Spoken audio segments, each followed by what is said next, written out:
Hello, everybody. Welcome to our workshop on understanding and healing chakras.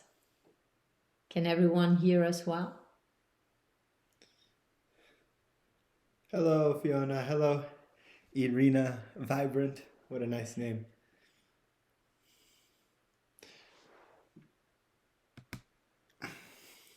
Thank you, Albert. Hello, Z. So, we're really looking forward to providing this workshop and this topic. I personally, and I think Alessandrina would agree, have not found a model that is more helpful than the chakra model. And sometimes it's hard to talk about in the West. And still it is so helpful. So if you just use it as a model, it can be helpful. If you start to see it as your body, the chakras being your body, uh, then you get to address the different aspects of your body that could benefit from attention and healing, and then enjoy the benefits of that. So, we want to thank John Jones, our great teacher, for everything that he's taught us about chakras. We've learned from him truly a very practical and grounded model of relating to our chakras, healing our chakras, understanding our chakras in a way that can make a difference in our lives. And so that's what we're going to share with you today. If you like the workshop, please donate. You're supporting us and our work, the workshops that we do, the meditations that we create, and you're also supporting Insight Timer through your donation. So we appreciate your generous donations. Thank you for that. We also welcome your comments and questions, and I'll be watching the comment section and reading out loud any comments and questions that you have, and we'll take the time to address them, because that's why we're here, is to hopefully benefit you. Hello, Salwa. Welcome. So our intention is to have an interactive workshop with you, an interactive approach, so that you can get the most benefits from the information that we share. In addition, in this chakra workshop, we're not necessarily going to focus on the esoteric teachings about chakras, which are available in books and videos. We're really going to focus on how to help you relate to your chakras, explore them, and heal them. So, Is this running, love? yes. Okay. So why don't we begin by doing a little meditation where you're going to explore your chakras, and you're going to essentially not just become familiar with the space of your chakras, really also activate them and balance them and integrate them. And we're going to use the bija mantra sounds, so the sounds that help the chakra be tuned, essentially, just like an instrument. Chakras are an instruments, and we're going to tune those instruments right now. And we're starting with this before even defining what a chakra really is, because we feel that a meditation in the beginning that allows you to center yourself and relax is going to help you absorb everything else so much more. And if we combine that with using the bija sounds, which bija, B-I-J-A, means seed. So the seed sounds for each chakra will be activating those energy centers. And because you'll have those energy centers open, you'll be very well prepared and warmed up, so to speak, to learn and integrate and apply everything that we're going to be teaching in this workshop. And you'll be able to do so at all levels of your system, so in all of your chakras through this process. In addition to that, one of the reasons why we tend to start the workshops with a meditation is to really help you to explore for yourself whatever topic we are connecting to in that moment, whatever topic we are sharing with you, for you to explore it for yourself, for you to really not just intellectually understand the information that's being shared, and to truly explore it for yourself, have an experience of it, become familiar with it. And we just posted in the chat the different seed sounds for the chakras. These sounds, when you recite them, essentially activate those chakras. If you've heard of how when you hit a string on one guitar and it begins to vibrate, a string, the same string on the other guitar will resonate with it. So as you say lam, the root chakra will resonate with that sound. And as we say vam and ram, also the other chakras. Fiona, thank you for letting us know that the typing is loud. We will try to type lower. Thank you. And just one point that can be helpful for anybody here who has experience with chakras and the bija, the seed sounds for each chakra.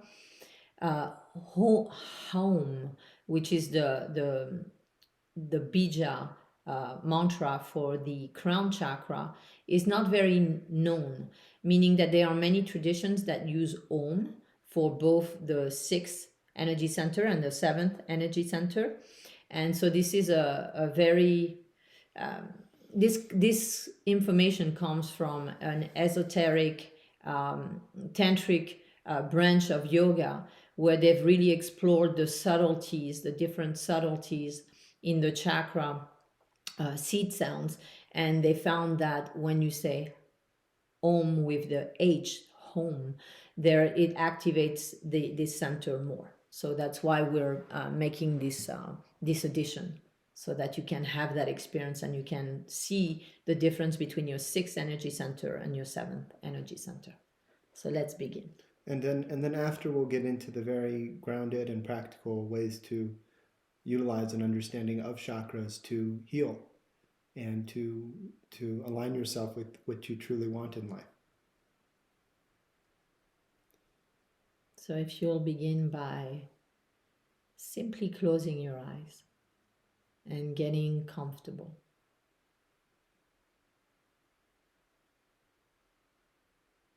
Focusing on your breath and finding a rhythm that is comfortable and that brings ease, flow. A rhythm where your body can relax more.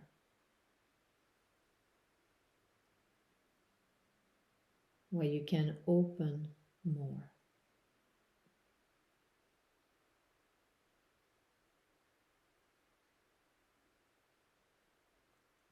And as you intend to relax more, to open more, as you find this breathing rhythm that is relaxed and comfortable, bring your awareness to the level of your tailbone. Bringing your awareness in the space of your tailbone and experiencing whatever you feel there.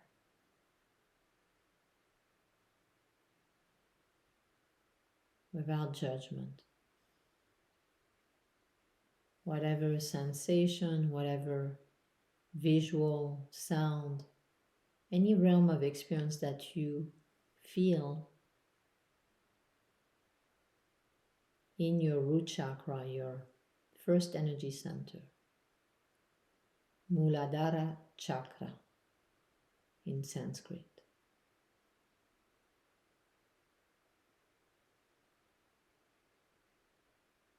And if you'll hear or resonate the seed mantra there, Lam. Feeling that sound resonating in the area of your tailbone. Lam.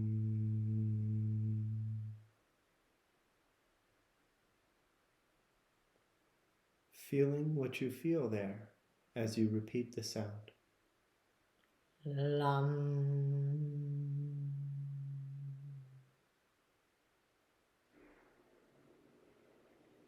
Becoming familiar with that space. Lam.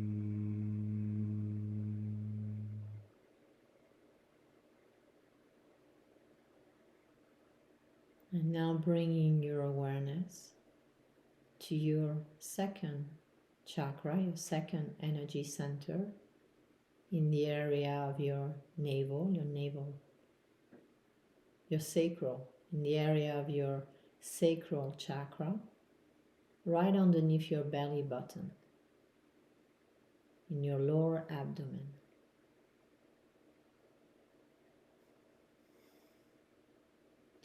And feeling what you feel there, and feeling how it might feel different than what you felt in your root chakra.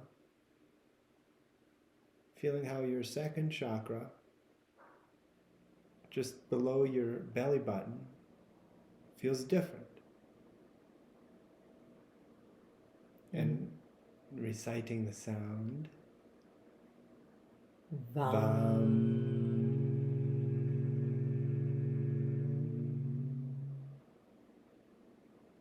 Feeling the sound of the seed mantra for your sacral chakra resonate through this space. You could picture the chakra as a swirling energy, like a tornado going out from you and also behind you. A sort of spiral, a tube. Vam.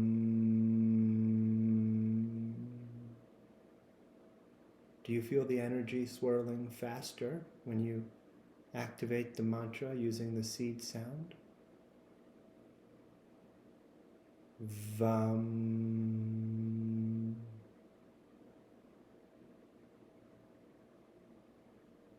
And how do you feel mentally and emotionally as you go from one chakra to another? How do you feel energetically? Quickly dropping down into the root chakra again to feel the difference. Lam.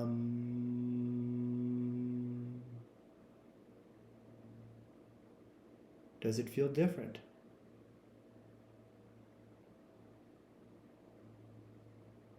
Now moving back into your second chakra and noticing any change in perception, in experience as you resonate the sound Vam.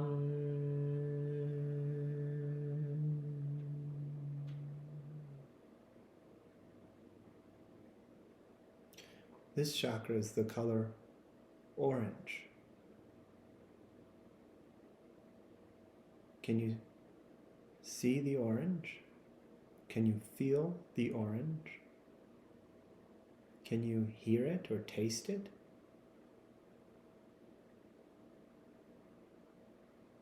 This is the chakra of relationship.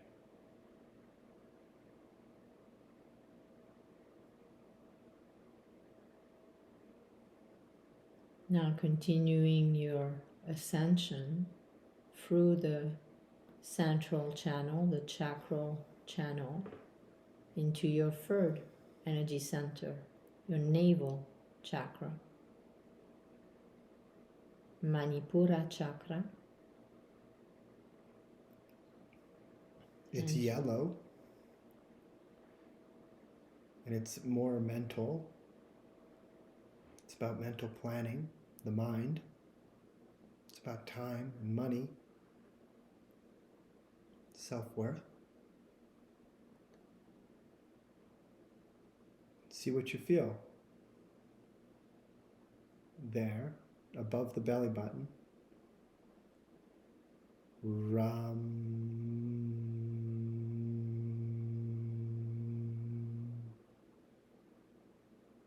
vibrating the seed syllable, the seed mantra for the third chakra. Ram.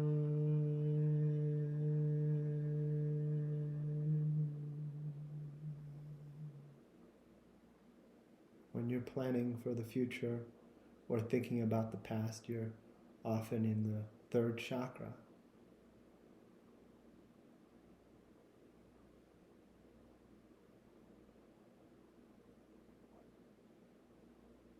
Noticing what you feel there, your experience of this space, how different it is than your experience of your first and your second energy centers.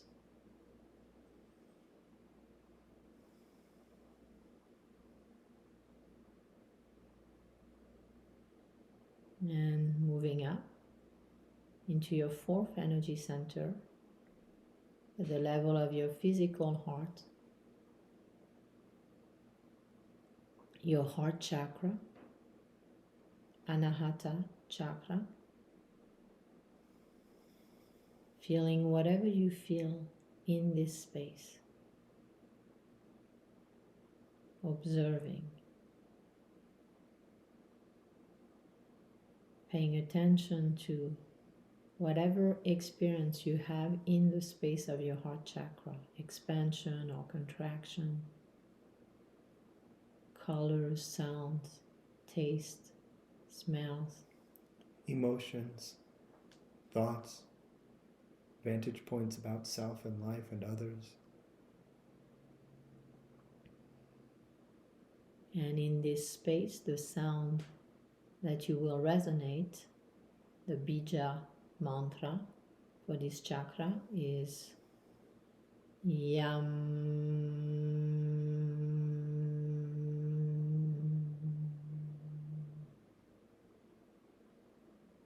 The heart chakra is a beautiful swirling green and gold.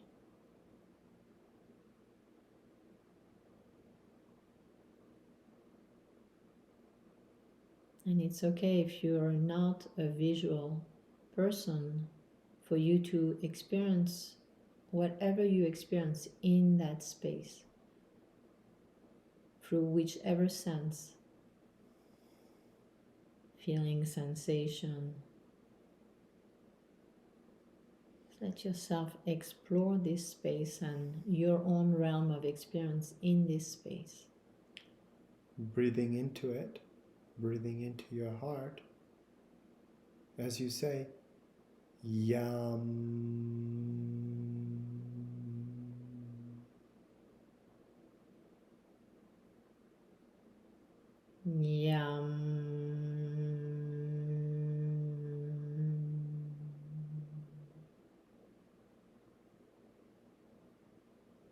And reflecting on how it might feel different to you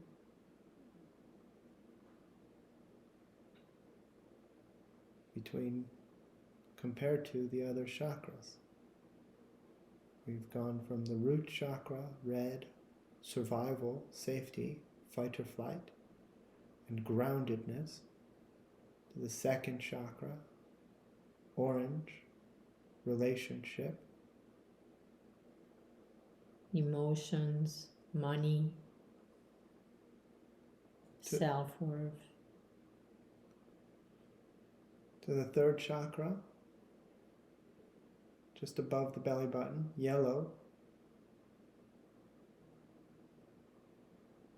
time, planning, Ego, sense of self. to the fourth chakra, green and gold, loving, Unconditional love, compassion, deep, deep emotion. gratitude, And now elevated states of being, of emotion. and moving to the throat chakra now. So continuing your ascension through the chakras, through your energy system, moving into the fifth energy center, Vishuddhi Chakra, and exploring the space of your throat chakra, what you feel there, what you sense there. Feeling the air as you breathe, as it passes through the throat chakra.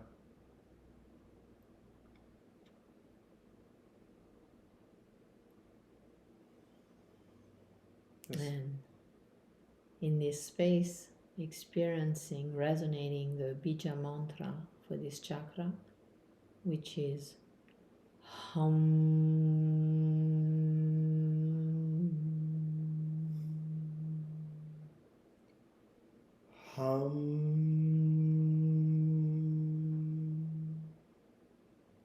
How does your throat chakra respond to this vibration? Center of communication and wisdom and discernment and spiritual guidance and communication. Willpower, creativity. And it's a blue color.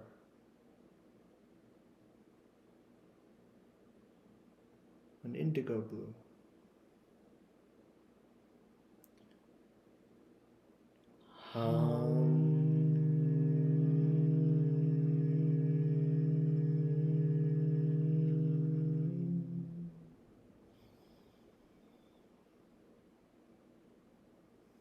Moving up into your sixth chakra at the center of your forehead, between your two eyebrows, just above your third eye chakra, Ajna chakra. Feeling whatever you feel there, sensing, interpreting any information that moves through this space, however you perceive it, tuning your own instrument. And the bija sound for this chakra is very well known.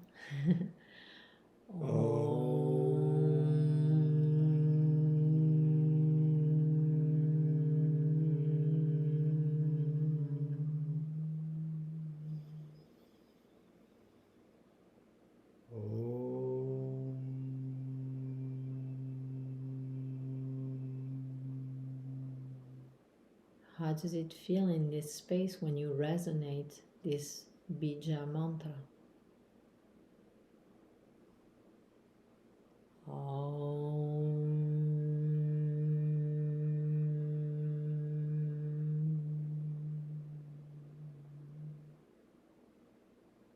The color purple, a space of intuition.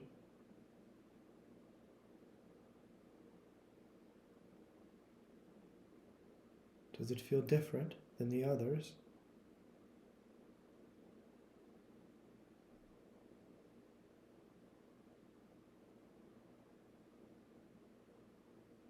Maintaining your awareness in this space and feeling what you feel, sensing whatever is there in this space. Center of vision, your capacity to see yourself, to see your path, to see into the future.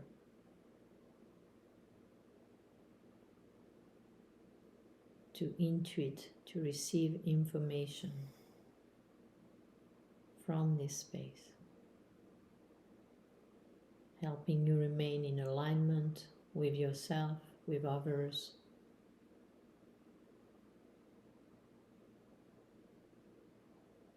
And continuing your ascension into the seventh main in-body chakra, your crown chakra.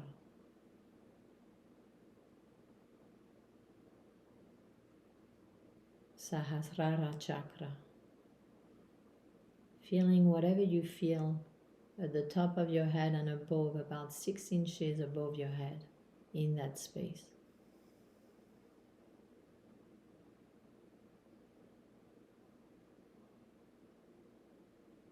Exploring this space without any judgment, simply being curious. This chakra connects you to spirit, to the divine.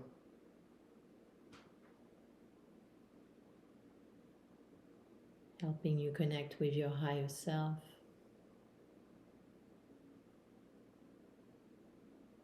And in this space you resonate the sound Hum.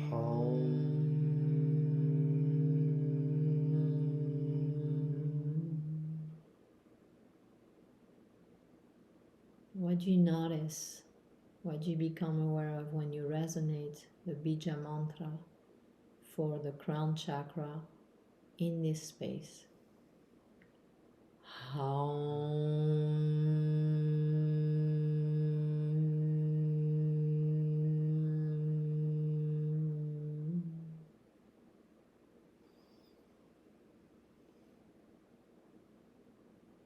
Becoming aware of any sensation, any perception, whatever you feel, see, experience in this space, accepting it, embracing it, feeling grateful for the experience.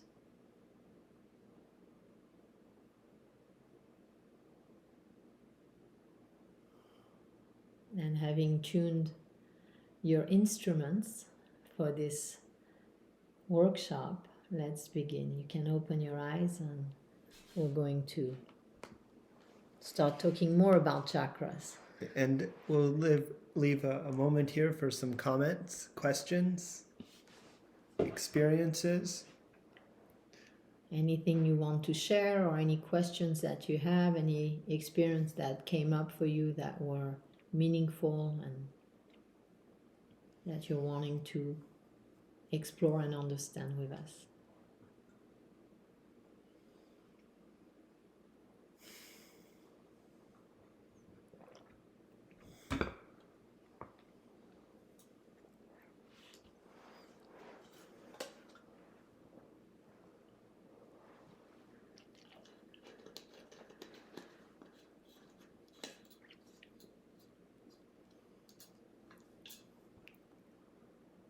So Ayu is asking a wonderful question.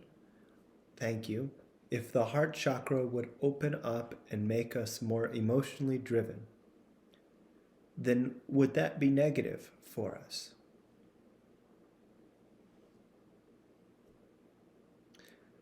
Love?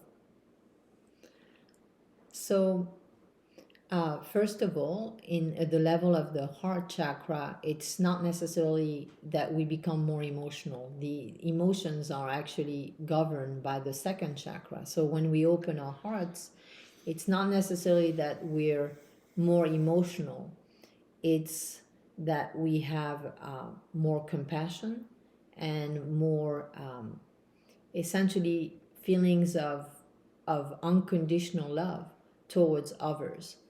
So if you're experiencing unconditional love towards others when you open your heart, and towards yourself, of course, then I would say that that's a really positive thing, regardless of how other people might interact with you, might act, regardless of their karmas. Us being in a state of open heart is not going to lead to anything negative. It doesn't mean that now if we're unconditionally loving towards someone and they're not, that it's going to essentially, we're going to feel hurt, or we're going to somehow be, I guess hurt is really the word. So it's not that we're going to be hurt, because if we're in a state of unconditional love, if someone is behaving in a way that is not aligned with unconditional love, we will remain unconditionally loving. So it's a really good question that you're asking, because oftentimes when people want to open their heart, they're afraid that they're going to get hurt by other people. And unconditional love is not reactive. It's something that you give unconditionally, regardless of the external conditions around you. So I would say it doesn't bring about a negativity, and it's not going to lead you to make decisions or choices and take actions that will bring about vulnerability or again, potential to be hurt by others. So it's a really good thing, because your heart is open and you feel love regardless of what other people are feeling or expressing. And to add to that, it will allow the deep love and compassion and wisdom of the heart to inform your decisions. So if you are making decisions from the second chakra, you might, become angry or upset or victimized or jealous, and then you might react and say something that you later regret, or run away or something, or fight. If the heart chakra is open, then you're processing life from a deeper vantage point. You're seeing, okay, this person and I are in a conflict, and I do love this person, and it would be painful to lose this person, I recognize that life is life, and people pass away, and so I get to ask deeply myself, what do I want to experience in this lifetime? What matters most? And how much does this relationship truly matter to me? The second chakra and the first chakra might say, oh, it doesn't matter at all. I don't want this relationship anymore. If the heart chakra is open, it's going to say, wait a minute, this is really important to me. This is just a small misunderstanding. We can work through this. I love this person. I want this relationship. I love myself. I love my life. And so that's a wonderful thing. That's a helpful thing. Yeah, so thank you for asking this question. It's a very important question, because there are a lot of misconceptions about what it means to open one's heart, and fear of being vulnerable, fear of getting hurt through this process. And it doesn't do that. On the contrary, when you open your heart, life gets better and more expanded, and there's more love. You asked, I will get to Megan's question, all the questions we will address. You asked as a follow-up, it's just because we're on this topic, isn't unconditional love making a fool of ourselves in some kind? No, unconditional love is not doing whatever anyone asks. It's not, bending over and just doing what anyone wants you to do. It's not allowing yourself to be taken advantage of. It's not that. And a lot of people confuse unconditional love with that, with letting yourself get hurt and run over and things like that. And saying yes to everything, as Right. if that was unconditional love. If someone has a negative karma and is influencing you in that way, to say yes to their behavior, or to their communications, or to their relationship dynamics with you, it doesn't mean you say yes. You can, from a place of unconditional love, being completely compassionate and understanding of their karmas, you can say no.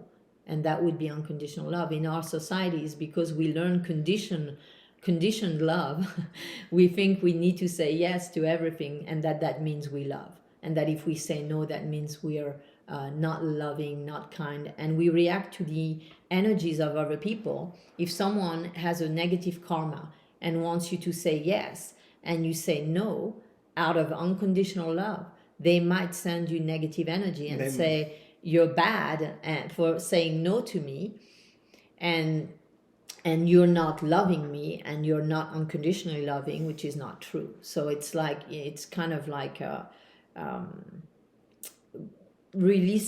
clearing the veil of ignorance of what has been projected onto love and unconditional love, to really, for yourself, discover what is unconditional love and how you can be unconditionally loving and not be hurt. Because if you're really loving unconditionally and you have no expectation and no judgment and no belief and no fear, then there is no hurt, not truly.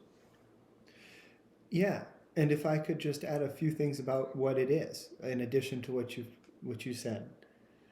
Unconditional love is unconditionally loving yourself. Meaning there's not any way, there's no situation in which you wouldn't love yourself. Unconditional love is committing to loving, that it's committing that the best path forward is love, that the wisest path forward is love. And unconditionally loving others means that no matter what they do or what they say, that in the end you will recognize them as a child of the universe, a child of spirit, a child of God, that is in suffering and in ignorance and in confusion and in pain and in reaction to that pain and in reaction to that ignorance, they might do hurtful things, even to you. And you can continue to unconditionally love them while setting the boundaries that are also unconditionally loving to yourself. So that might mean no longer having a relationship with that person. That can be an unconditionally loving thing to do to yourself and to them.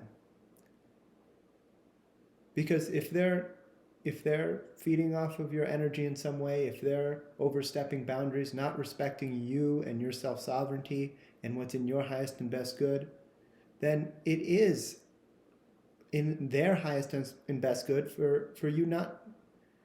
They're generating so much negative karma and negative results by doing that. It would be unconditionally loving to yourself to say, hey, I'm going to separate from this relationship because it's not serving my highest and best good.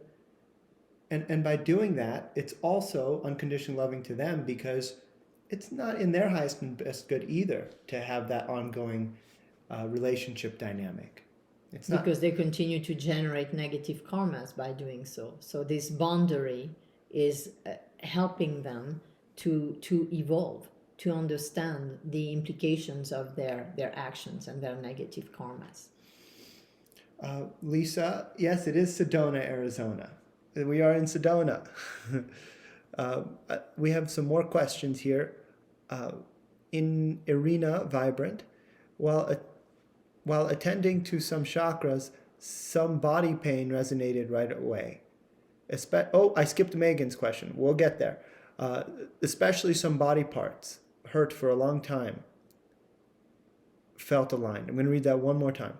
While attending to some chakras, some body pain resonated right away. Especially some body parts, TYT, hurt for a long time, felt aligned. Good. That seems like you got a positive result there when giving attention to your energy centers, to your chakras. And this is a great opportunity. Thank you for your question, to help you understand, help everyone here online understand that when we balance, integrate, harmonize, and essentially allow for all the chakras to be healed, what happens is that all the organs, each chakra is associated it's located in a different non-physical part of the body, and all of the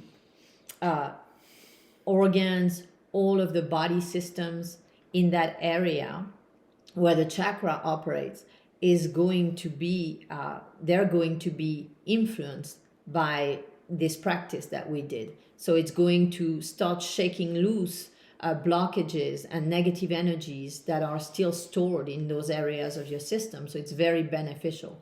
So thank you for that. That gives us the opportunity to share that when we align our chakras, we're working on the physical, on the mental, the emotional, the energetic, and spiritual levels of our being. And so it's very, very beneficial, which is why chakra work is extremely beneficial, because the subtle energies of the chakras influence all layers of our being. Again, physical, mental, emotional, energetic, and spiritual. And just as a follow-up to Ayu, who asked those questions earlier that we were talking about, and specifically regarding unconditional love, we mentioned that sometimes we're not speaking of your situation. It can be unconditionally loving to say no to someone in some situations, or to separate from someone in some situations. And Ayu says, isn't that running away from negative people? Yes, my love? I was simply going to refer Ayu to the workshop on transcendent love, where so that we stay focused on chakras. Because I feel like if you watch that workshop, you would get a sense of what we mean by unconditional love, and it would help you integrate that learning into this experience with the chakras, so that we can stay focused on the chakras. Yes. And we do appreciate your questions, all of your questions, and please ask them. Ayu would just like to add, and this is very important for everyone, helpful, I hope, for everyone, wisdom and discernment in each situation is very important. So you might say, oh, isn't that running away from someone if you say, oh, I'm going to set boundaries, or I'm not going to be in this relationship? That might not be running away. It might be stepping into your self-empowerment, into your self-love. In other situations, it might be in essence, running away from your fear. Some situations in relationship have a lot of potential, and as soon as it gets difficult or painful or triggers people's fears, they run away. So yeah, sometimes it's running away. Other times it's not. So finding what it is for you, having the conscious wisdom and discernment to say, oh, this is one of those situations where it's good for me to keep trying. Or this is one of those situations where, this person doesn't want to change, and they've reached the limit of how much they're willing to change, and they don't seem to be open to changing that limit. And evolving with me, in alignment with me. Then you could even say, well, I'm still going to keep trying for a little while. I'll try this, I'll try creatively, I'll get some information here, I'll talk to this person, I'll try all these things. So then you try that for 5-10 years, and the person continues to be unkind, uncaring, perhaps narcissistic. Well, then maybe after that much effort, maybe you've learned what there is for you to learn, and both of you have reached a sort of limit on what you can learn from each other, and then maybe then it's time to move on. And whatever choice is made is we respect. And Ayu, we're not speaking at all about your situation. We wouldn't, because we don't know it. And in addition to that, when we are in a state of unconditional love, when we're operating from our hearts, we realize that there's no separation. So the physical separation that we can choose from someone if they are not choosing to evolve their energy system, their chakras, their behaviors, it doesn't mean that our hearts don't stay connected. All of our hearts are always connected in the field all the time, throughout space and time, throughout lifetimes. And so not looking at things as absolutes, and realizing what we're choosing from moment to moment, and why it's meaningful to us. Megan just said it was interesting, or not just said, in the 16 minutes ago, it was interesting that I felt some chakras, and so disconnected from others. Very understandable. And you can cultivate feeling and awareness in every chakra if you want to. It takes time. Just like some people can raise their eyebrow, but they can't raise the other one really. It takes time to bring your attention there, to get to know it. It can take years sometimes with some chakras. Yeah, it depends on how much you've cultivated this chakra, how much time and energy you spend in this chakra, and also how many blockages there are. So chakras that we don't spend as much time in, we might not be as sensitive to the energies there. Chakras that have a lot of blockages, we might not feel that much in those chakras, or we might feel pain. In addition to that, we have the tendency to not want to feel pain and not want to feel certain emotions and certain energies. And so sometimes being in the root chakra, for instance, is something that's not comfortable for a lot of people. And they'll tend to spend more time in their upper chakras, like their heart, their throat, their sixth, seventh, and not so much in the first three energy centers. That actually, when we spend more time in those energy centers and become really familiar with them, then we can really clear the most detrimental patterns that humanity operates from those energy centers, which are very ego driven, very food oriented. And I don't mean food as in just food that we eat. I'm talking about all kinds of Feeding on like status and power and money and beauty and relationships. sex, yeah, and pride. Chelsea said, "You can still have unconditional love, but heart-centered boundaries to prevent them from taking your power and energy." Thank you for sharing that. It's a wonderful share. It's true. You can still have unconditional love and heart-centered boundaries to consciously navigate what is in your highest and best good and the highest and best good. Usually, what's in our own highest and best good is in the highest and best good of all in many ways. So finding that path is a wonderful pursuit. Joski said, "Hi, and when anger comes only from sadness for life, like people with some difficult life in children." If you would retype that out, restate that, we'll try to answer it. I'm not sure the question or If it the is message, or if it is a question. or just a statement. Megan asks, do you have to unconditionally love yourself before you are able to send that to others? It sure helps. How can we unconditionally love if we don't know the experience? So that we can only really, and sometimes we can feel like we're unconditionally loving people when in fact, if we're not unconditionally loving ourselves, first of all, we can't have that experience with anybody else. And in fact, it can be maybe more of an enmeshed or attached love that we're giving in order to feel safe with other people. And so if we don't give ourselves the unconditional love, it's unlikely that we actually are unconditionally loving other people. That's really well said. And another vantage point of that, just a different way to approach it, is most of us, when we think of someone, it's not like, and another person thinks of that same person. Are we really, like, is Alessandrina's version of Andrew the same as when I think of Andrew? Not really. Not really. Like everyone sees people differently. So if all of us were sitting in a big auditorium together in a circle and there was one person in the middle, each and every one of us would have a different image, internal image and story about that person in the middle. Just like every time 100 people watch a movie, everyone has different things to say about it, different words, different parts they liked, different parts they didn't like, different characters they liked. So when you look deeply, and this into when you think about someone and you think, oh, John, oh, Andrew, this person that you're imagining, is that really the soul of Andrew? Is that really the soul of John? Or is it just a lot of your stuff, your interpretations of experiences with them that you are projecting onto them, that you've recorded? And where do those come from? They might come from your childhood. They might come from your experience with men. They might come from your experience with other people named Andrew. They might come from your experience with other people who look like Andrew, other people who have the same job as Andrew, other people who speak like Andrew.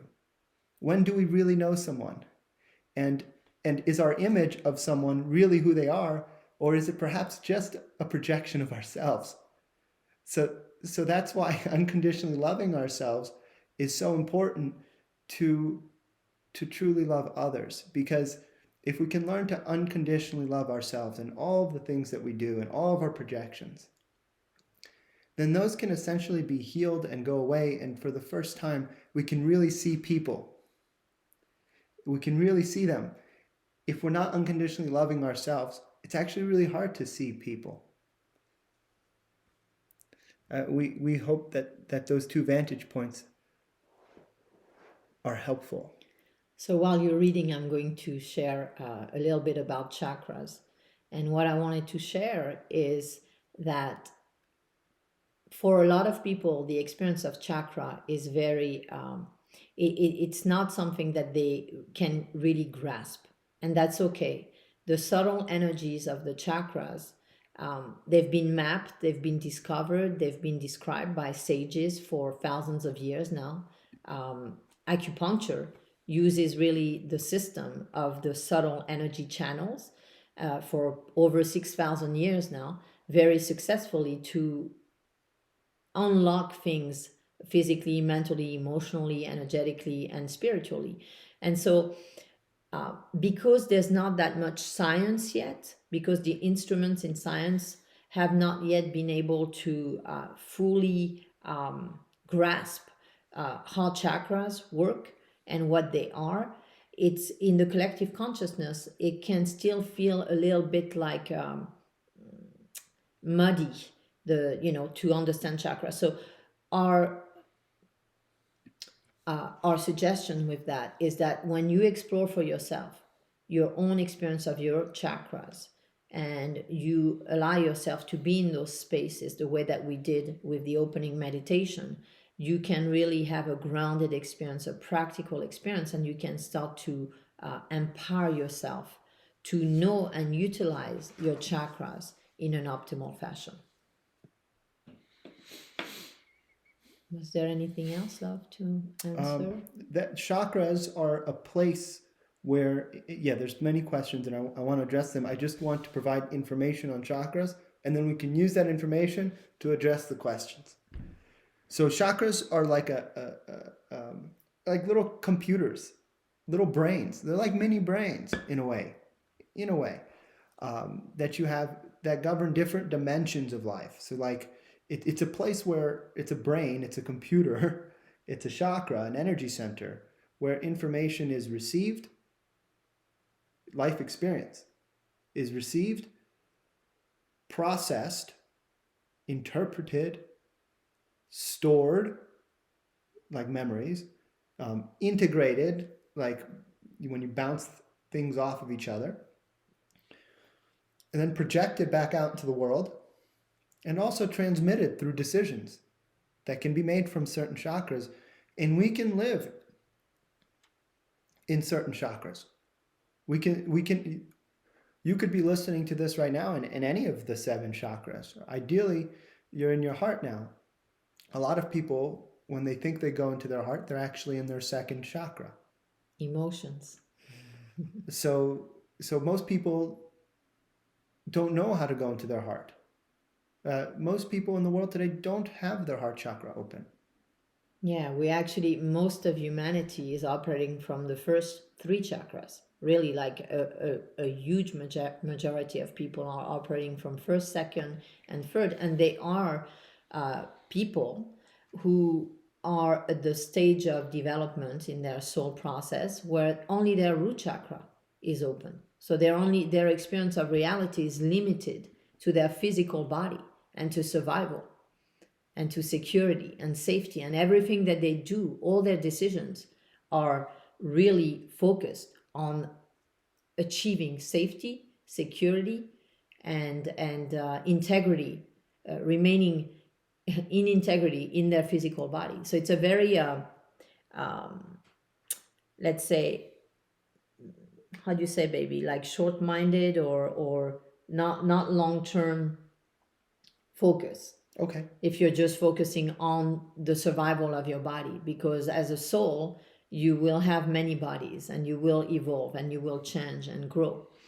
So it's important to see that, by the way, this can open your heart chakra. When you understand that on this planet, many people are operating at many different levels of their system and having many different experiences, it can give you compassion for their experience, that your experience and their experience is different because they are operating from a different chakra. Because we tend to have a a chakra which is our core chakra, where we tend to spend the most time in.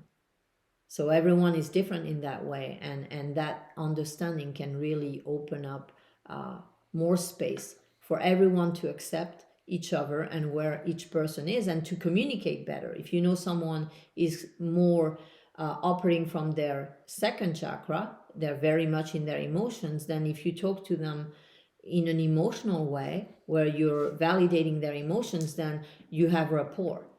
If someone is in their heart chakra operating at the same level as they are, it's also going to help. So learning to be in rapport at the chakra level with anyone that you interact with is extremely beneficial. It's beneficial for relationship dynamics, and it's beneficial also for you to learn that. Oh, when I'm in my heart, this is how I feel. This is how I operate. This is how things manifest. When I'm in my throat, this is a different experience. And so different people that you interact with, you might have noticed you're not the same person with anybody that you interact with in the world. So it's your opportunity to fine tune and learn to really develop each chakra through each relationship dynamic. To know that there's not just one way, and that the way that you've learned is not, necessarily the way that someone else has learned. And a little bit more background information on chakras. Then we're going to read through the comments and questions and apply that information. The first chakra is very basic. It's about fight or flight. Two options in life, fight or flight. And it looks at the world in black and white. Good, bad.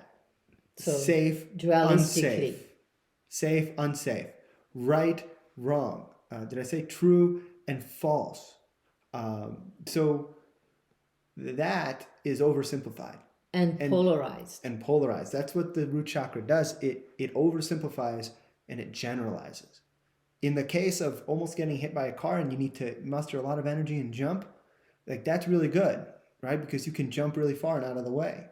The root chakra helps channel a lot of energy when mothers, pick up a car off of their children.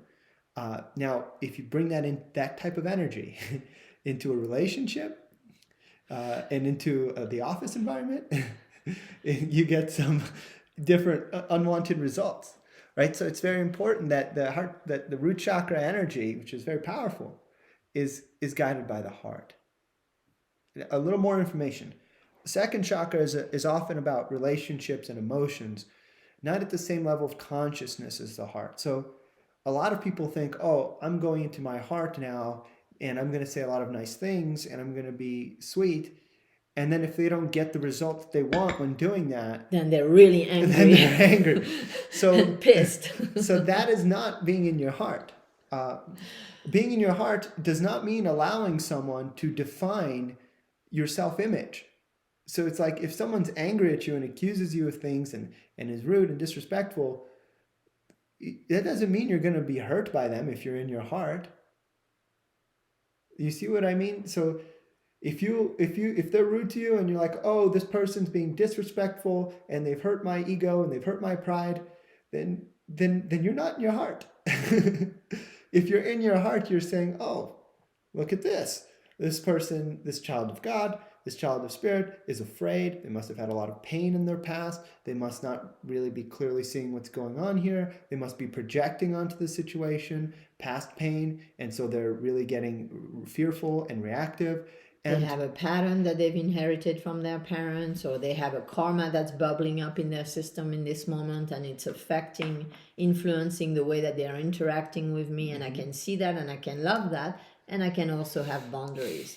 And operating that way is the most powerful way. Why do I do this? Because you see those karate masters, like those karate movies, and the karate master like you see the amateur fighter, and he comes up running and he's like hitting like this, right? Like that's how they fight, right? Like reactive and emotional.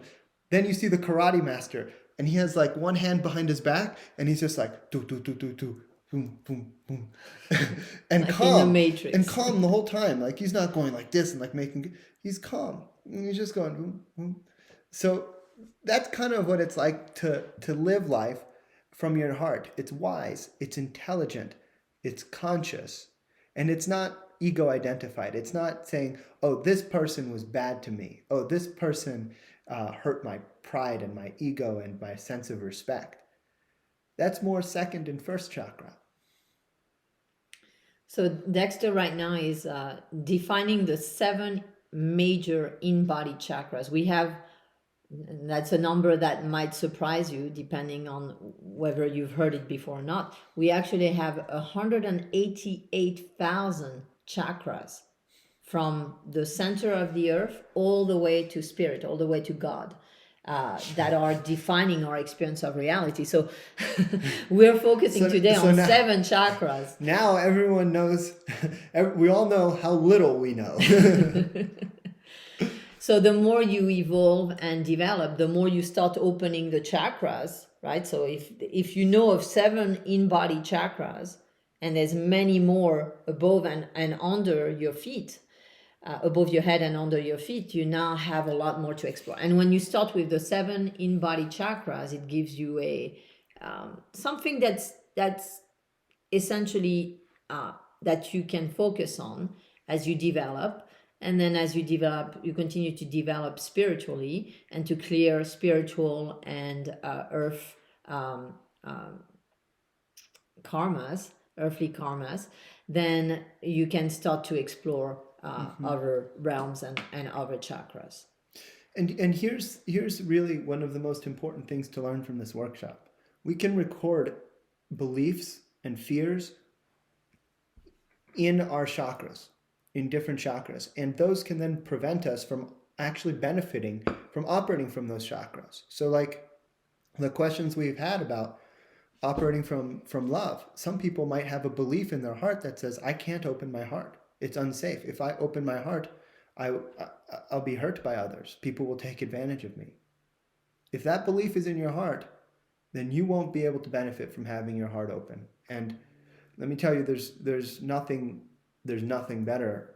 There's perhaps nothing more fulfilling than love, than true unconditional love, and having your heart open and being able to look at the people and look at the sun and look at the stars and look at and to feel love.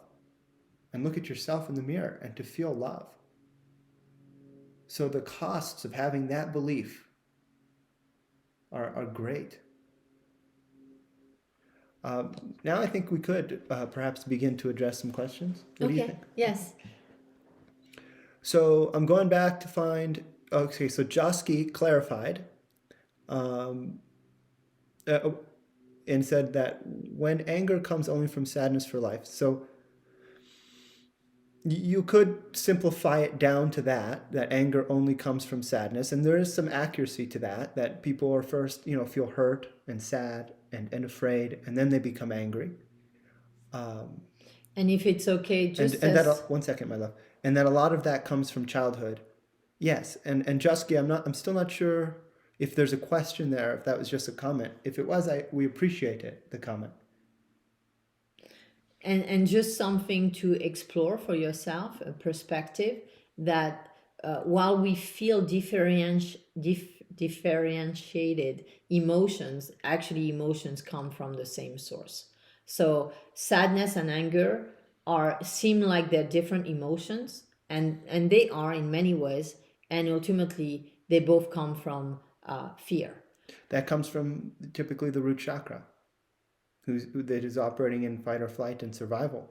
Fear is the technology developed by the root chakra. You could say that, in a sense, for survival, and as a non-optimal tool to survive. And our addiction to this technology of fear is actually is currently until we learn our way out of this addiction, it is keeping all of humanity in the basically the lower 3 energy centers, and preventing us as a world, as a species, from learning what life would be like for humanity when people are in their hearts. And the process... Fearlessly and vulnerably. And the process we're sharing with you today of uncovering and healing and integrating your chakras is the way to actually dismantle that non-optimal technology of fear, because as you open and activate and harmonize and integrate and align your different energy centers, your other chakras, new perspectives can be gained, and then fear is seen for what it is, which is an illusion. And then fear can be transmuted, it can be cleared, it can be healed, transcended through the development of your other chakras. So it's informing, and once you integrate that information in the root chakra. The development of the other chakras and the capacity to look back down into your lower chakras and say, oh, this is what's going on down there. Oh, this is what's going on. This is how I'm acting from fear, fight or flight, and judgment and control in my life. Then you can apply the wisdom and energy of the higher chakras to the lower chakras to heal and clear them. And then you can live on this earth because your root chakra is cleared and healed, and feel grounded and feel comfortable with the whole process of life and injury and illness and death, with peace in your heart and navigating it consciously and literally loving your life as much as you possibly can, instead of trying to control it and somehow avoid pain and avoid death and avoid, which is impossible. And by the way, this process of integration, the process that Dexter described of essentially educating, informing the lower chakras with the energy of our upper chakras, is the energy of integration. It is the process of integrating your chakras so that you're informing information that is available in the upper chakras now is integrated into the lower chakras, so that their perspective can change, so that you can evolve your chakras. Your chakras don't have a rigid function and realm of experience. They actually can be evolved. They can learn differently than what they've learned, and they can transcend prior limited perspectives and interactive dynamics that they've had in the past. Functions. So their functions can be evolved.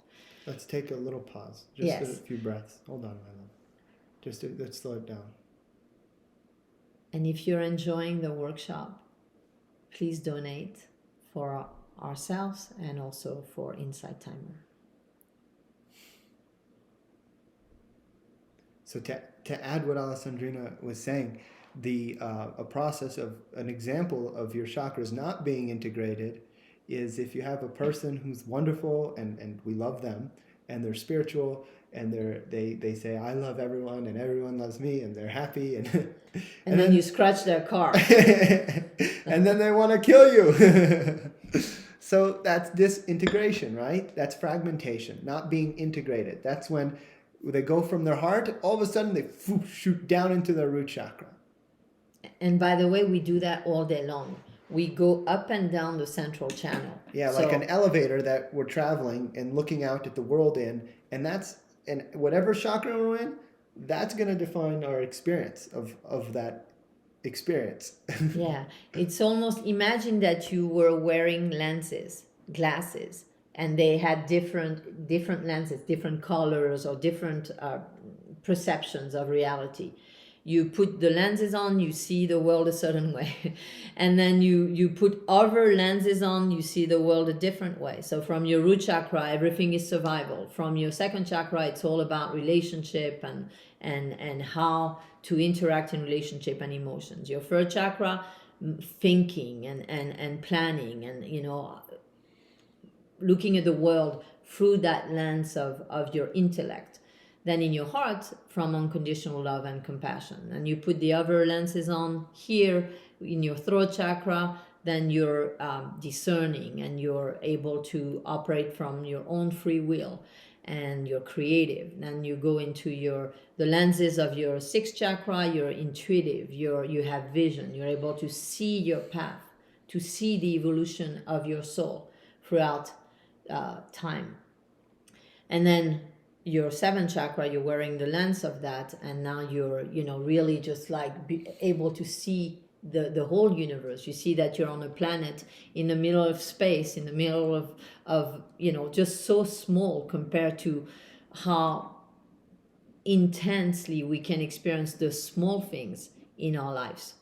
And now you have perspective. You're able to really understand in perspective with the whole universe how important things are, and also how meaningless they can be in the realm of of the infinite space and infinite time that we're in as souls. And when we're operating sort of unconsciously, which everyone does, as soon as we might be in our heart wearing the nice green and gold lenses, which is the color of the heart chakra, then someone rear ends us, poof, our car gets it. All of a sudden, we've unconsciously shifted into the red lenses of the root chakra. We get out of the car, we're in fight or flight and survival, and we see a bad person behind us. And we're angry. And we make decisions and we interact with them from the root chakra rather than from our heart. So we can learn to change that. And even if we go into our root chakra, we can notice, oh, I've gone into survival. I'm thinking this is going to cost me so much money. This person has hurt me. They victimized me. They're bad. They're wrong. I can't believe this is happening. I don't have time for this. All of these different, dialogue going on in the root chakra or the second chakra or the third. And then we can realize what we're doing and then move back into our heart and in an unconditionally loving fashion interact with whoever is there, so that we can resolve it in a non-karmically costly fashion instead of continuing the patterns and the negativity and the hurt and the pain in the collective consciousness. So learning to manage that process of, am I in my heart right now? Or am I in my root chakra? Or am I in my second chakra? Or am I in my third chakra? Or my fifth? Or my sixth? Or my seventh? And which one do I consciously choose to be in? Because every time we lose our patience or lose our temper or react to someone at work or at home, we're typically unconsciously shifting into a lower energy center, a lower chakra. And if we learn to observe that process, we can and be intentional and willful. We can learn to consciously remain in our heart. And to also get to know, like, okay, I think I'm in my heart, and am I really in my heart? Or am I just telling myself I'm in my heart because I want to be in my heart, because I want to feel like a good person? This is normal. This is the process. So learning to choose to be in your heart, to actually be in your heart, and to remain in your heart is excellent.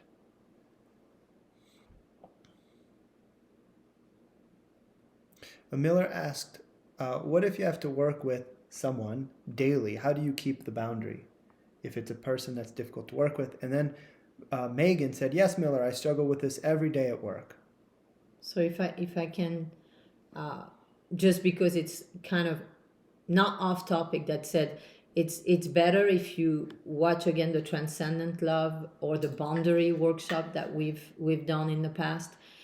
And then we have a meditation on Insight Timer for boundaries. If you really do this meditation daily, if there's any space in you where you feel like it's difficult for you to set those boundaries, to be clear about those boundaries, this meditation will help you tremendously. It will really start to help you be in your heart, and also become aware of ways in which you're interactive with energies from others, and ways in which that might not always be optimal, and setting healthy boundaries. At first it might not be comfortable, because when we set boundaries, other people, they have expectations of us. They have beliefs about what needs to happen. So they can push those boundaries, and that can lead us to feel bad about ourselves, to feel that we're doing something wrong, that we're not, being kind or loving.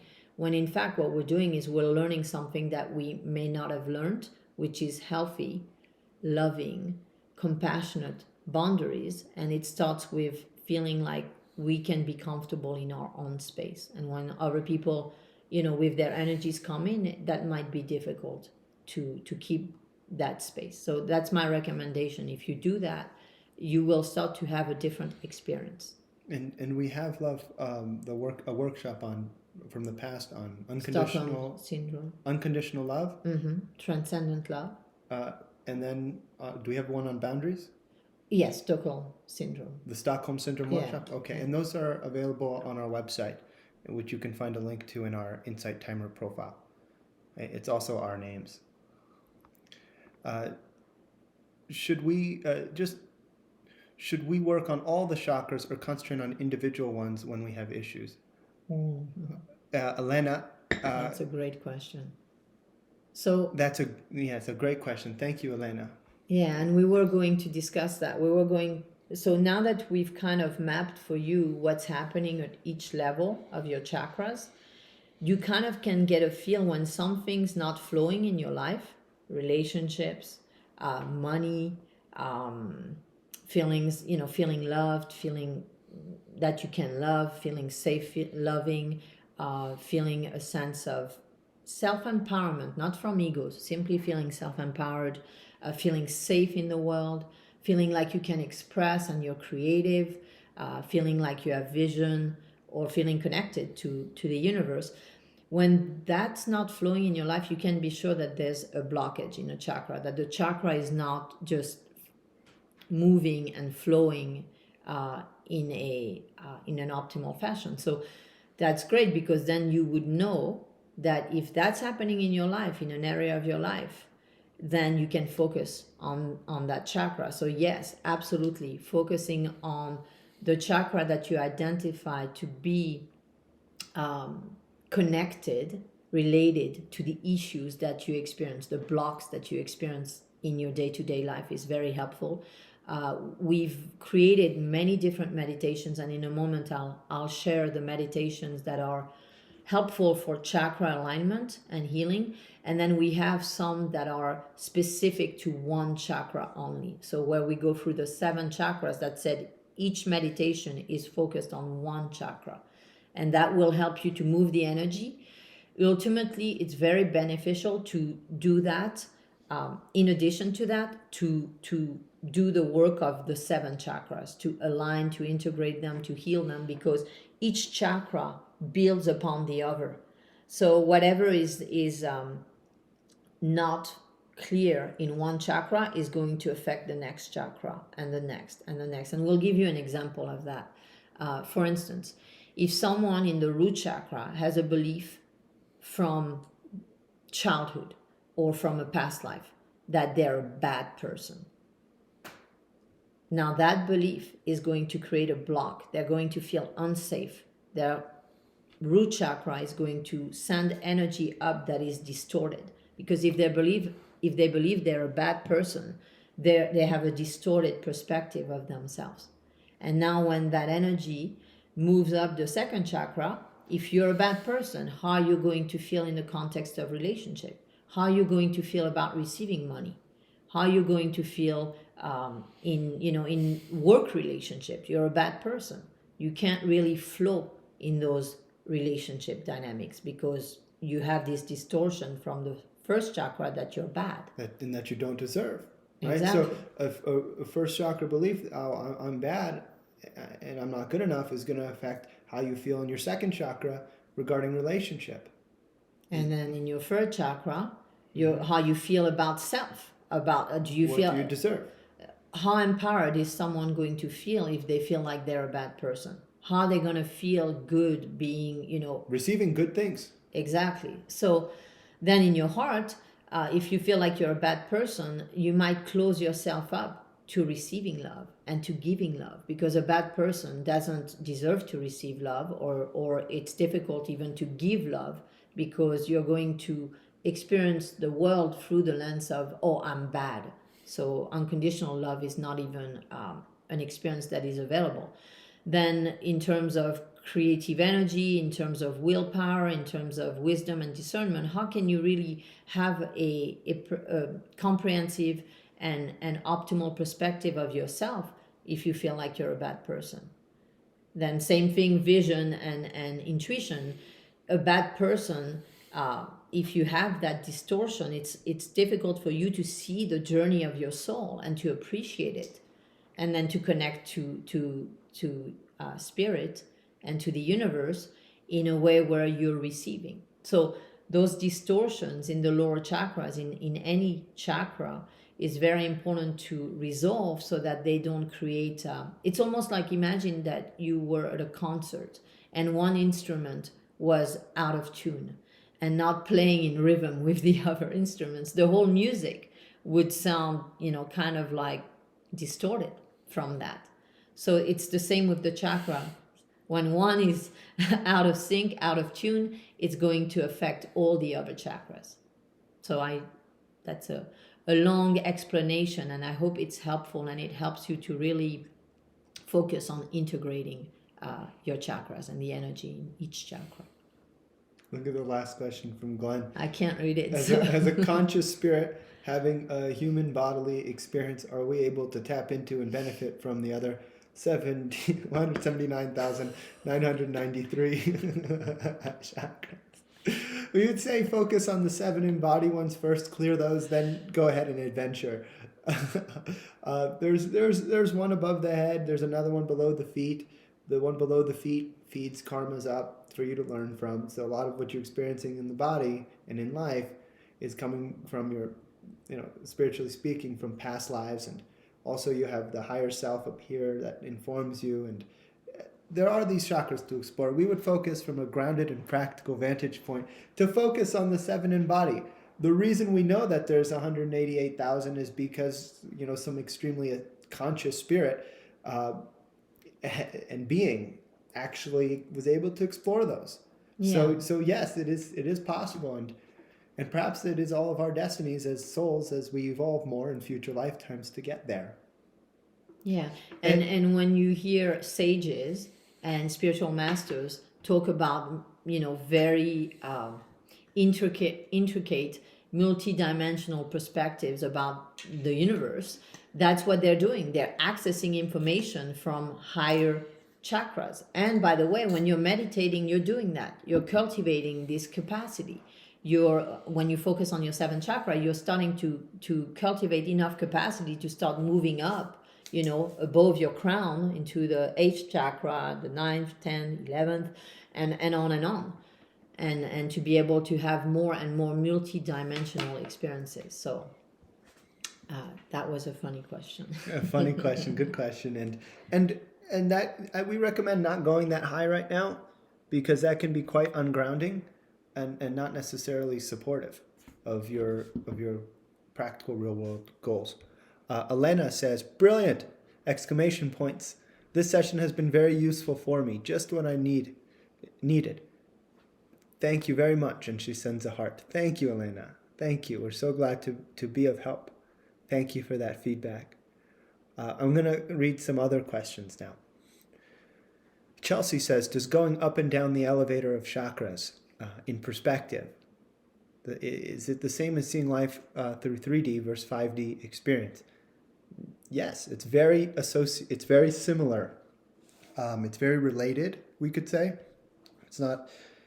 so like, for example, the root chakra has 4 channels. And then the 2nd chakra has 6 channels. And then the 3rd chakra has... sometimes I get these confused, love. Will you help me? The 3rd chakra has, 10 channels. Yeah, 10. Then the heart chakra has 12 channels. And the throat then is 16. And then the 3rd eye is actually 96, is it? Yeah, it's two main channels. 2 main, but divided into 96. And the crown 48. has 1,000. So what are these channels?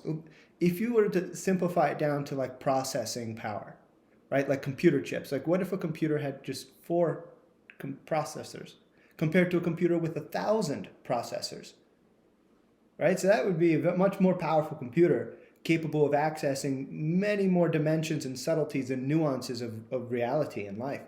And integrating all those perspectives to come to an integrated understanding of reality. Holistic and whole. So you can hear that when Alessandrina and I speak, we try to speak very specifically and in nuance and subtlety, because life is not black and white. Life is shades of gray. And from the root chakra, we think, oh, well, I need something that I can with certainty understand and know. And so we try to oversimplify things into black and white perspectives. And And Alessandrina and I, as we work on our chakras, as we evolve our consciousness, as we try to help you do the same, you'll see how listening, even listening to us speak, probably requires energy and focus, because we're speaking in such nuances, in such subtleties. That's why we would never say, oh, well, yeah, if being unconditionally loving doesn't mean leaving a partner that's not kind to you, and it doesn't mean staying with them forever. It's subtle, it's nuanced. And what it means for your soul to operate from unconditional love in your life, what that means, the choices that would be unconditionally loving for you are going to be nuanced and subtle and completely unique to you and your soul and your situation. So we're trying to teach you this nuance, how to approach life with the understanding of its nuance, with the respect for its nuance, so that you can make these choices in a nuanced fashion and get the best results. That's our intention here. So if you're looking at the world through just four channels of the root chakra, you're going to be looking at the world very simply. You might say things like, oh, that's a good person and that's a bad person. You might say, my life sucks, their life is great. You might say, if I had a lot of money, then I'd be happy. You might say, humanity will never learn to love each other. So it's just these black and white beliefs. Always, never, good, bad. And that's what happens when you operate from the simple root chakra. The simple root chakra with its 4 channels, it's addicted to the illusion of certainty, the illusion of knowing. And it doesn't understand spectrum and gradation, right? Gradation. It doesn't see that things are not dualistic. Everything is always on a spectrum. And the spectrum has to do with our learning and our evolutionary process. So if we judge the process of evolving and learning, then we're not seeing really what is. We're not seeing that no one is completely bad and no one is completely good. That doesn't exist.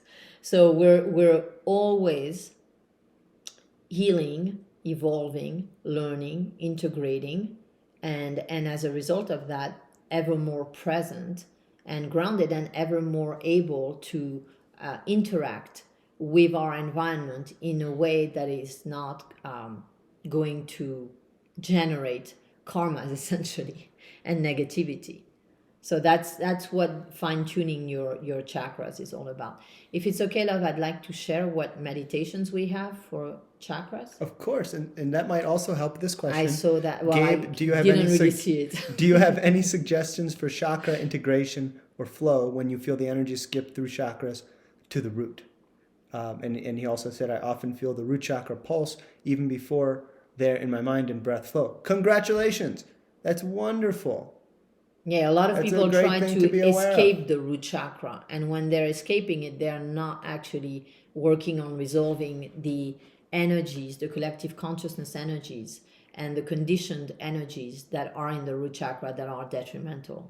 So it's great to be aware of that, of the energy there, and to inform and heal and continue to clear that energy center. So a couple of meditations that I recommend that are available on Insight Timer. I'm going to give you the exact name so that it's easy for you to find them.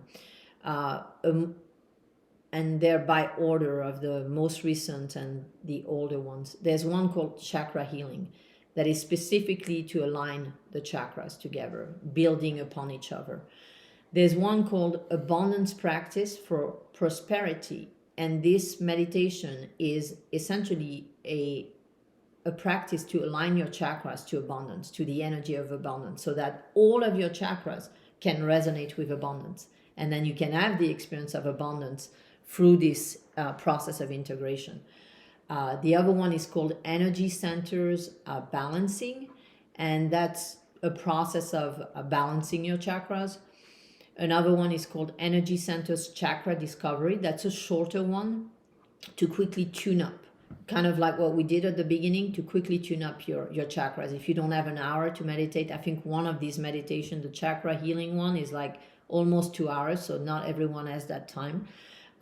If you have 15 minutes, then you can do the energy centers chakra discovery.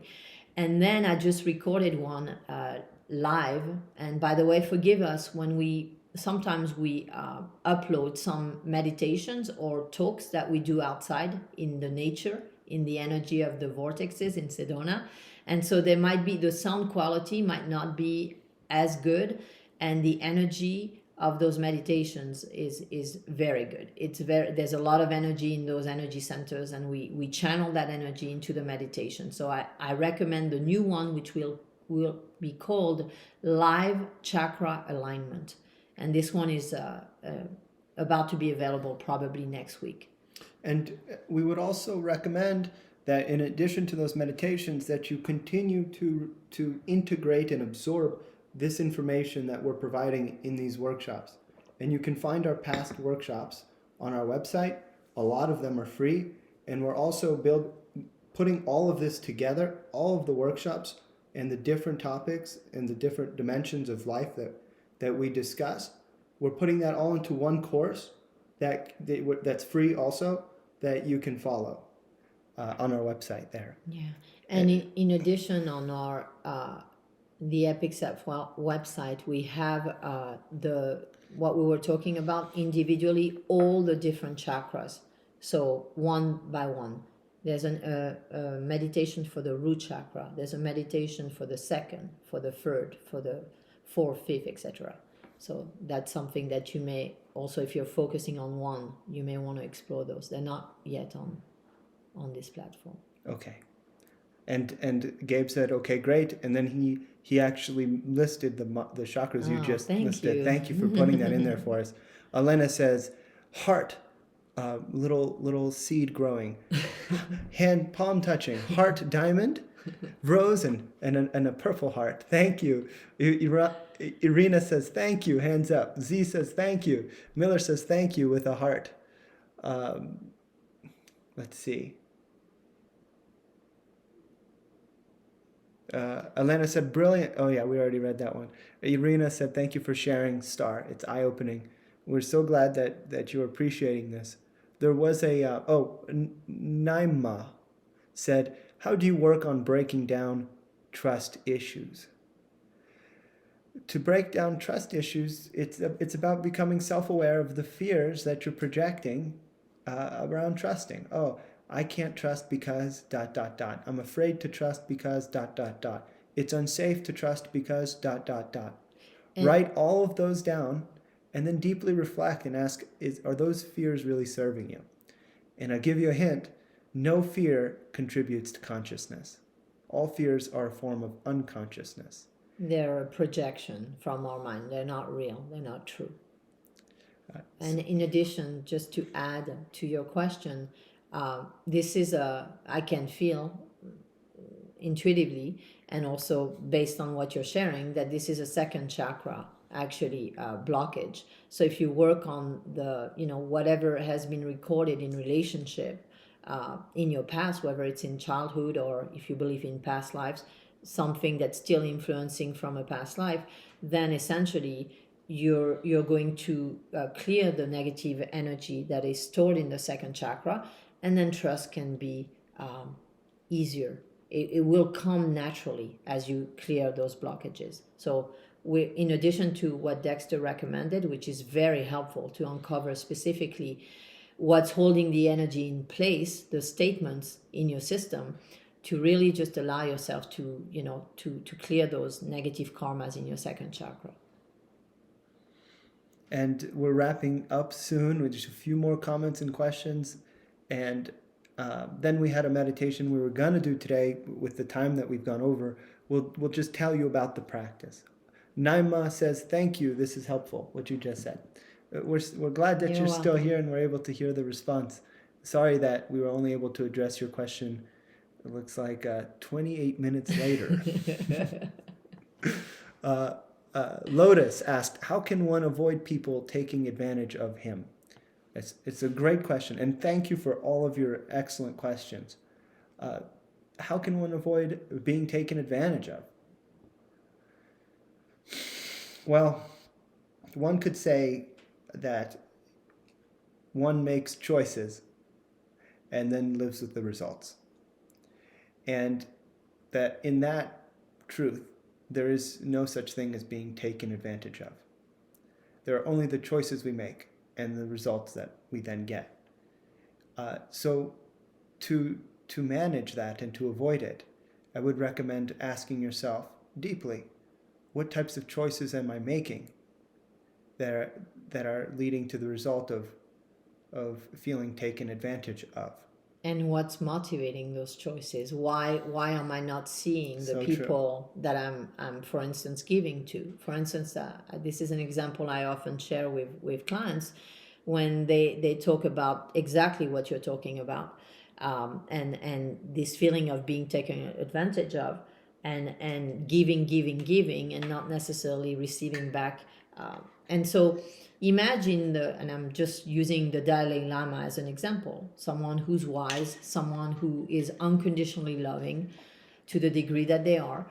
And if he knew of someone who was a mass murderer, and they, in his heart, he could love them unconditionally, meaning that he could see their past life, he could see their process, their soul evolution, and see that in this lifetime they are choosing this situation in order to learn and grow from the choices that they're making and from the experiences and the negative karma that result from those choices.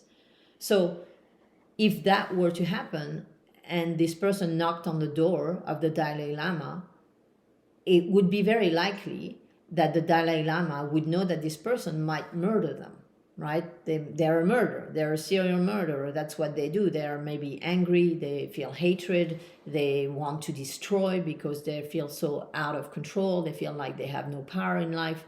And so the Dalai Lama could love them unconditionally from their heart and not open the door and not let them in their space, because the Dalai Lama would value their life, their own life, and know that it wouldn't be in the highest and best good because they give so much to the world for them to open the door to a serial murderer that is, very likely to murder them.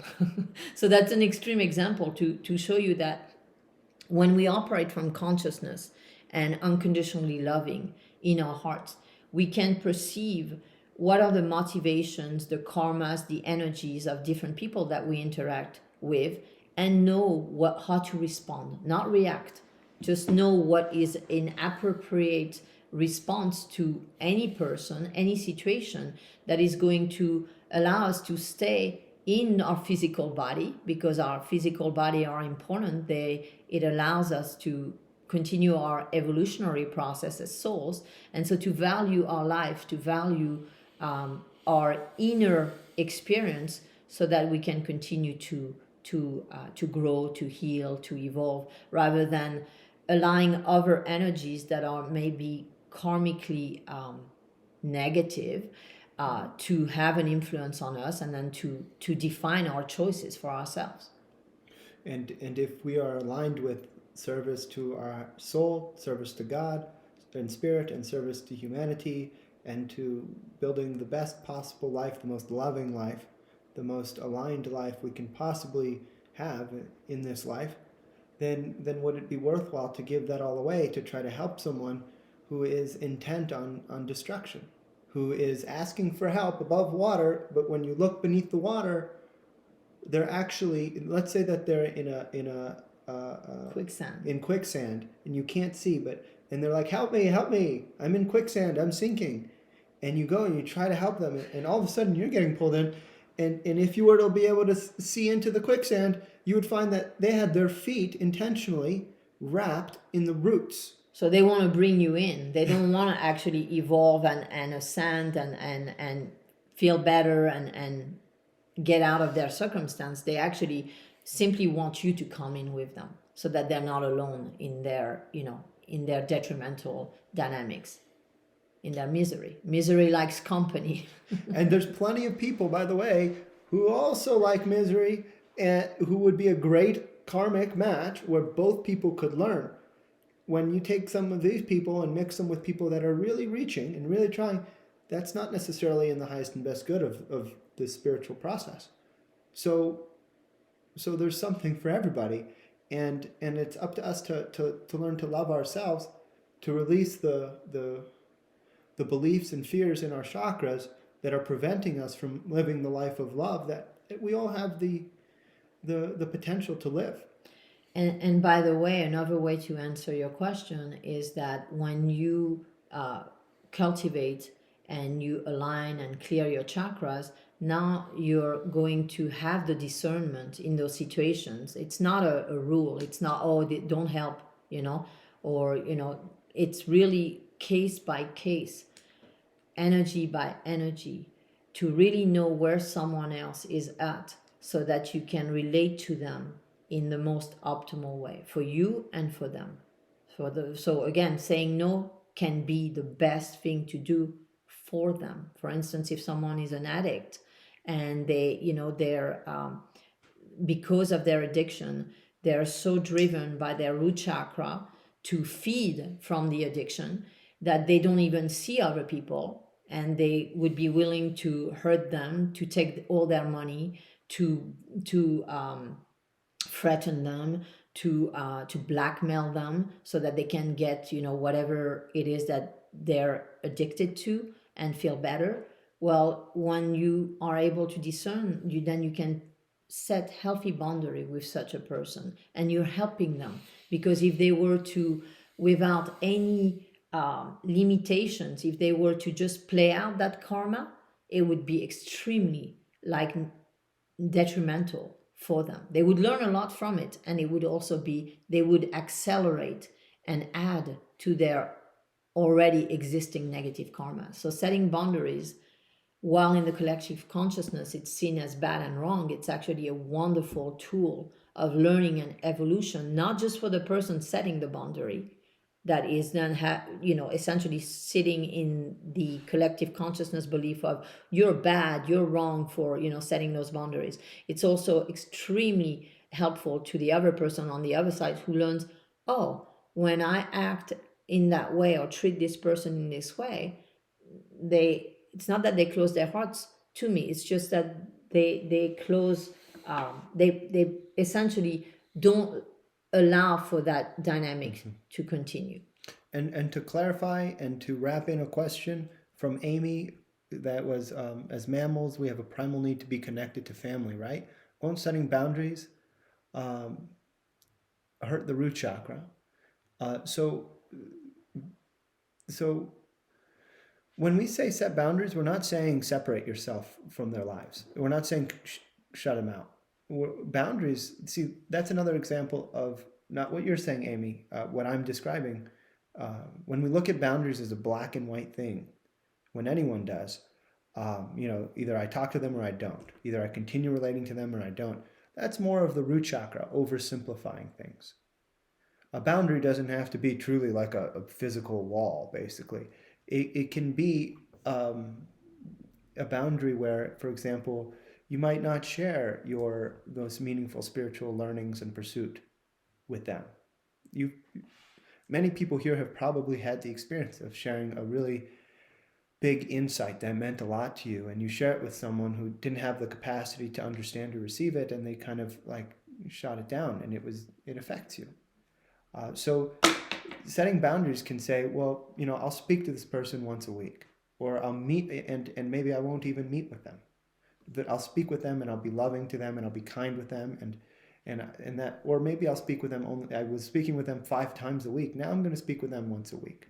And your heart remains open the whole time. Just because you're setting a boundary, you're not shutting them out of your life. You're no longer loving them or judging them. You're simply assessing, evaluating how the energy dynamics between you and them is unfolding, and whether it is in the highest and best good or not. And again, as you develop your chakras, you develop the capacity to be discerning in this regard, to really, from case to case, assessing, how do I respond to this?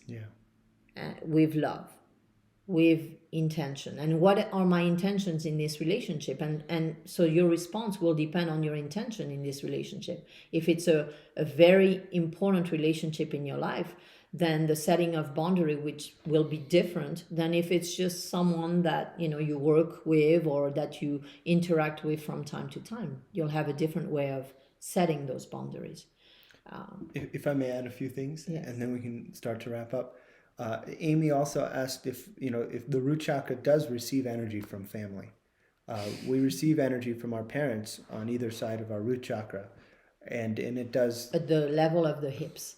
and it does affect us in both positive and negative ways. Sometimes, if you go to do something that your father or mother thinks is very unsafe, they're going to send you some negative energy to try to, subconsciously, not consciously, you'll receive energy there. You might have pain there when you're doing that thing. If Or they you don't, might feel unsafe doing it. you might feel, and that's how you might feel it. You might not know why you feel unsafe. You might think, oh, well, for example, this is a great career. This is a great relationship. But if your parents don't approve, it's going to get in the way, and you might feel anger, hatred, vulnerable in this career or in that relationship, and you might not know why.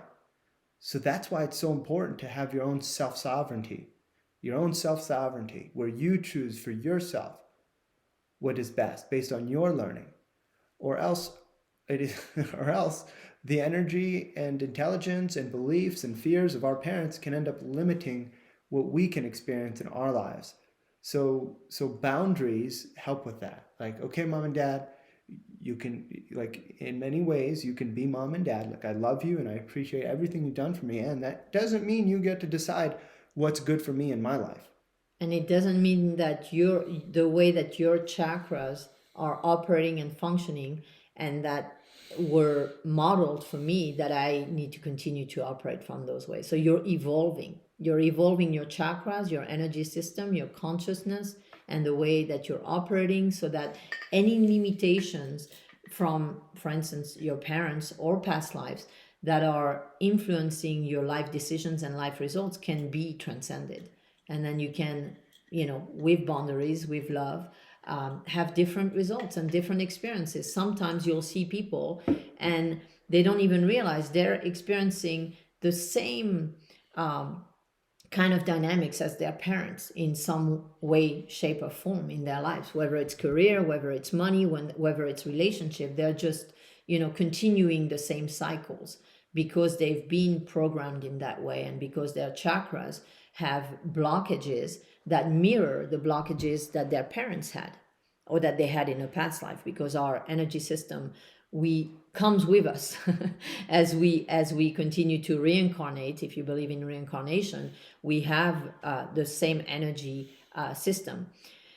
So whatever is unresolved, it comes with us. And whatever we've learned, which is a wonderful thing, whatever you learn in any lifetime continues to be available to you, which is why you might find, for instance, and I'll take this example because it's a really great and grounded example of a disciple asking the Buddha, why can this person meditate for 5 hours and seems to be in samadhi, like in a state of, like enlightenment?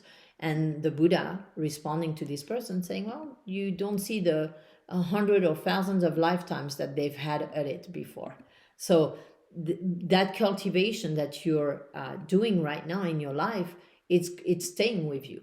You whatever you build, it comes with you. Our material possessions don't come with us, and the things that we cultivate and integrate spiritually, they do stay with us. They stay in our energy system, and they continue to help us evolve. And that's why you see some children there when they're born, and they have intuition. They're very highly developed. They have the capacity to understand very deep spiritual concepts because they've been at it. Even in Buddhism, for instance, you see lineages, and they recognize reincarnated masters because the energy is there. It's the same energy.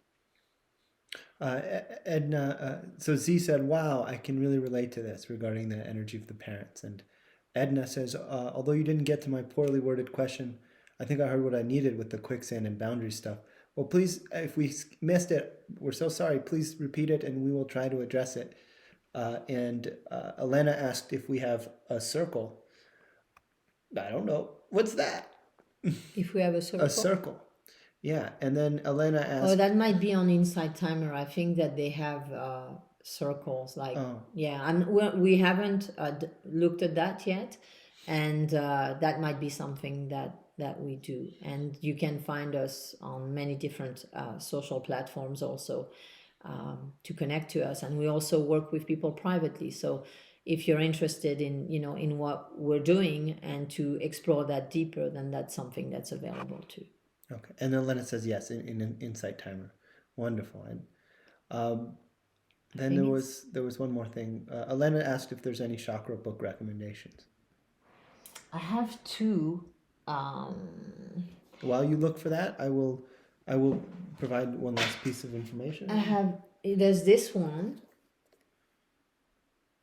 It's called Chakras, Energy Centers of Transformation. Yeah, it's a good book to explore, and ultimately nothing replaces your own personal experience. I think I have the subtle energy bodies or something like that. So here, don't know what it is. So we were going to finish with a meditation. Again, because we're way over and we have to run, we're going to just give you what it was, and you can do it.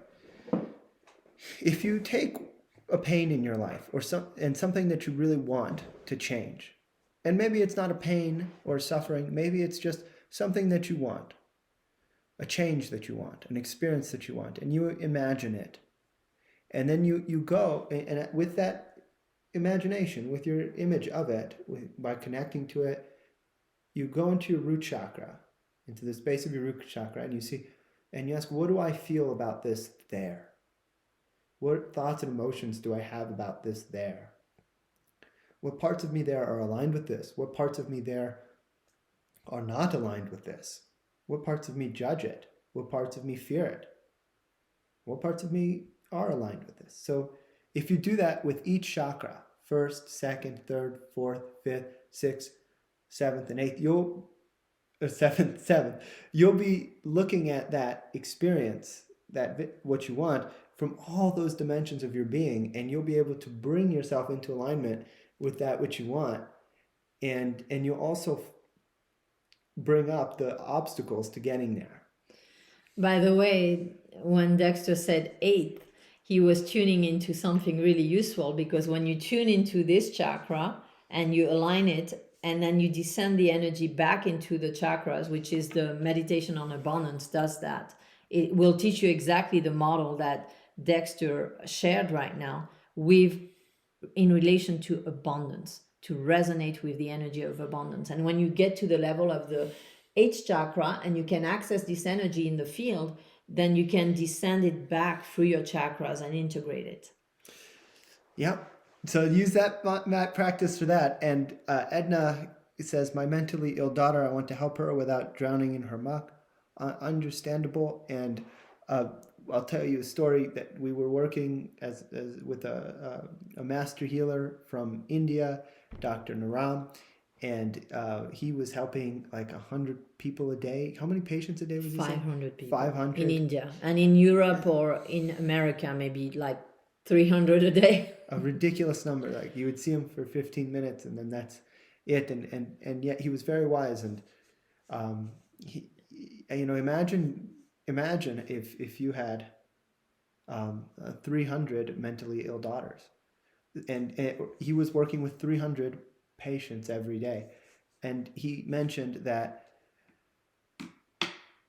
his process was to remain in his heart, and as people vomited their things, he would also do a marma. 1 second. As people vomited their things, it would simply land in front. And he could look, oh, I see you ate some corn today. But it wouldn't get on him. It wouldn't get on him. He could remain in his heart. He had his self-sovereignty. This is me. This is where I am. And that's them. And that's where they are. And those boundaries allow you to really love. Because if it gets on you, if her stuff gets on you, then you're not going to be a clear vessel of love. you're going to become a tainted vessel. And then the love coming from you won't be as pure. Yeah. And you'll resonate at the same level. So for instance, if she's resonating at the root chakra, then you will start to be also resonant at the root chakra when interacting with her, and it will start to affect, to reduce the quality of your consciousness, and then you can't help her.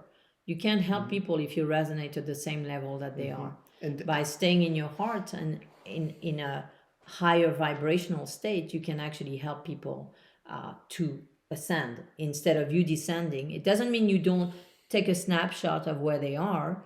You just take a snapshot and then you help them ascend. And it also means not going into a mode where you're ego identified with the process and her. So if you're not worried about, well, what does this mean about me? What does this mean about the future? What does this mean about the past? How is this what does this mean about what does this mean about me? If there's none of that going on, then you can be a lot more free to help her. That whatever if you can realize that whatever she does, whatever she says, it's okay. It's part of her process. It's part of her learning process, an evolutionary process. And that you can see her soul through time. And that it means nothing about you. And then there's space there for facilitation, for help, for love, for support. Okay. So we hope that this was helpful. Please let us know if this was helpful to you. We really value your feedback. If you would like to see more of our work, please continue joining us. We do a workshop every 2 weeks. We also have past workshops available on our website. The next workshop is going to be about, what would you like the next workshop to be about? Yeah, you can let us know now. Right now. You can go, love, if you have to go to your session. Let us know what if you want a specific topic covered, and we'll consider it. This is an opportunity to do that. If you type it into the comment, if you have something you want us to cover, we will cover it. If not, we'll come up with a topic. Edna says thank you. Lotus says thank you. Elena says thank you so much. Heart, heart, heart. Fantastic session. You're so welcome. And if you enjoyed the workshop, please donate for our work and for Insight Timer also. We appreciate it.